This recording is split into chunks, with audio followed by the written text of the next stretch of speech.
Order! Order! You are an incorrigible delinquent at times.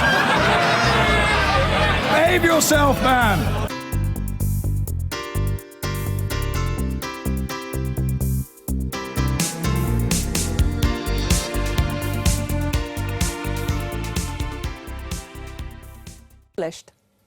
Sir John finds that at crucial points, Mr Blair sent personal notes and made important commitments to Mr Bush that had not been discussed or agreed with Cabinet colleagues. The tragedy is that while the governing class got it so horrifically wrong, many of our people actually got it right.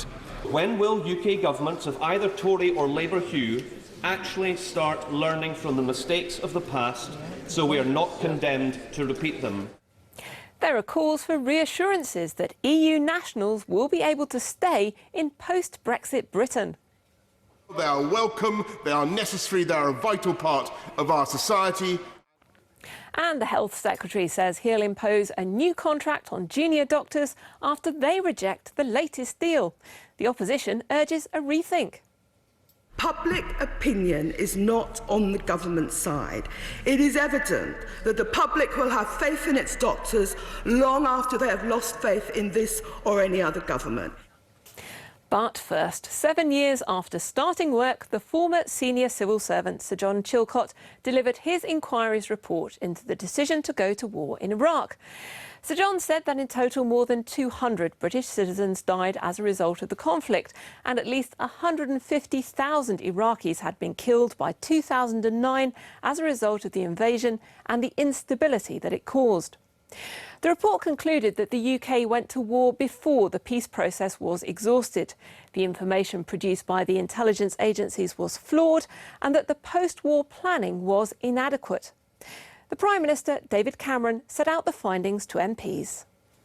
The report clearly reflects that the advice given to the government by the intelligence and policy community was that Saddam did indeed continue to possess and seek to develop these capabilities. However, as we now know, by 2003, this long-held belief no longer reflected the reality. Sir John says that, and I quote, "At no stage was the proposition that Iraq might no longer have chemical, biological or nuclear weapons or programmes identified and examined either by the JIC, the Joint Intelligence Committee, or the policy community." And as the report notes, the late Robin Cook had shown it was possible to come to a different conclusion from an examination of the same intelligence. Sir John finds that at crucial points, Mr Blair sent personal notes and made important commitments to Mr Bush that had not been discussed or agreed with Cabinet colleagues. However, while Sir John makes many criticisms of process, including the way information was handled and presented, at no stage does he explicitly say that there was a deliberate attempt to mislead people.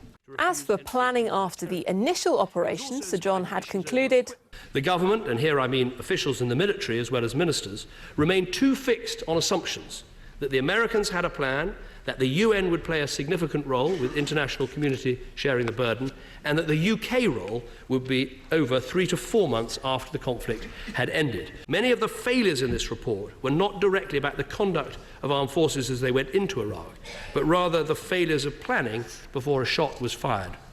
Overall, Sir John finds that the policy of Her Majesty's government fell far short of meeting its strategic objectives and helped to create a space for Al-Qaeda.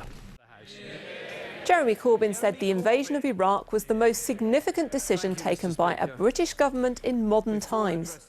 The war was not in any way, as Sir John Chilcot says, a last resort.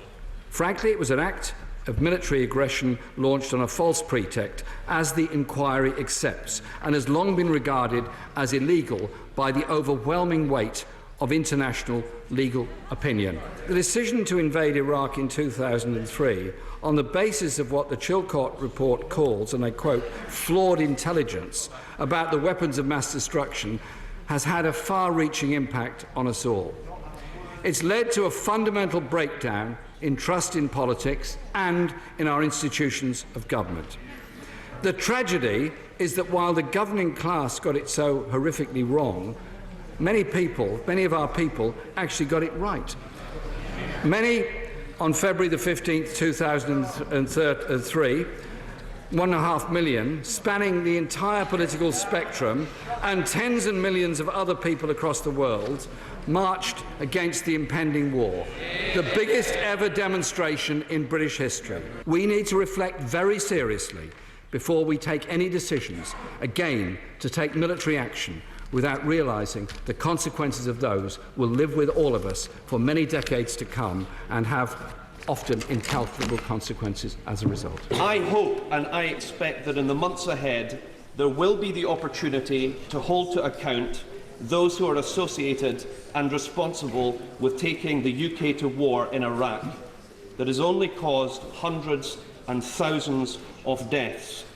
Not just that, it has undermined people's faith in Parliament and government in the UK and left an indelible stain on Britain's standing in the world. The Lib Dem leader turned to the role of his predecessor, Charles Kennedy, who led much of the opposition to the invasion.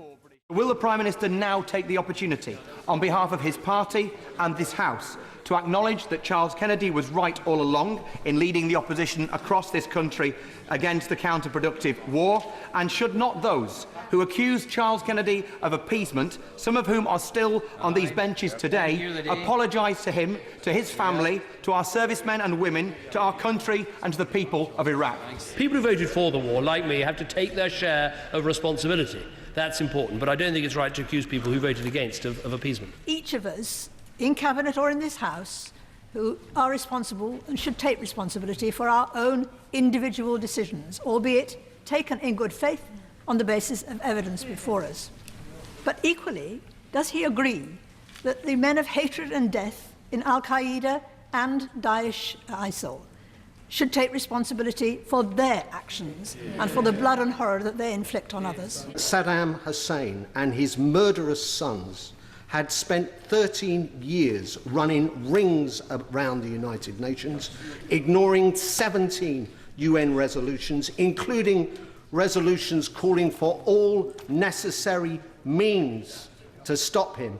Wasn't that the main issue in that debate? And has the Prime Minister found any evidence whatsoever of any lies told to Parliament on that day? I can't see in here an accusation of deliberately deceiving people, but there's certainly information that wasn't properly presented, different justifications given before and subsequently for the action that was taken, and a number of other criticisms about processes, but deliberate deceit, I can't find a reference to it. Sir John has been very careful about avoiding accusing the previous Prime Minister of lying to the House, but a lot of the evidence here suggests he did. Parts of the Ministry of Defence, including the Chiefs of Staff, were not delivering the advice that the government needed, and elements of the Foreign Office had succumbed to a form of groupthink that leaves me deeply concerned as to the structure and advice governments can get. Given this, the undermining of the UN and the disastrous and horrible consequences, is it not inconceivable that Mr Blair should not be held to account for his actions? This is not a day for soundbites, but does the Prime Minister not agree that the hand of history should be feeling somebody's collar? I don't think it is a grey wash or a whitewash or anything else wash. I think this, from what I've seen so far, is a thorough effort at trying to understand the narrative of the events, the decisions that were taken, and the mistakes that were made. And I think there's a huge amount to learn, and I think everyone who has played a part in it has to take their responsibility for it. Many of those who were in Tony Blair's cabinet at the time are now in the House of Lords. Will he perhaps join me in recognising three certainties that have emerged from his report? First, that there was no falsification of the intelligence. Second, that the cabinet was not deceived. And third, that there was no undisclosed plan between the Prime Minister and the President of the United States to go to war before the processes of government were invoked. I welcome the report. I will study it carefully. We will learn the lessons. But at the end of the day, it is elected ministers who must exercise their judgment on some of these questions. John Reid on the Chilcot report.